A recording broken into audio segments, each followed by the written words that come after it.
বাবা তুমি আমার কেকটা ফেলে দিলে, আমি আর কোনোদিনও তোমার সাথে কথা বলবো না, আমি চলে যাচ্ছি বাড়ি থেকে। ইস, রাজুটা না কথা বুঝতেই চায় না।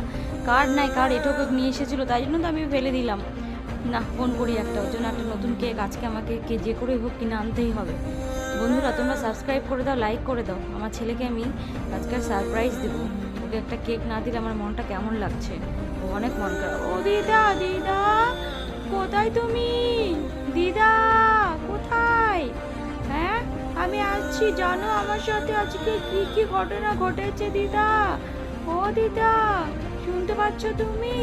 বাবা আমার কেক ফেলে দিয়েছে, আমাকে খেতে দেয়নি জানো। বাবা আমার সাথে খুব খারাপ ব্যবহার করেছে আজকে। আরে রাজু দাঁড়া, কাজ করছি, যাবো একটু পরে।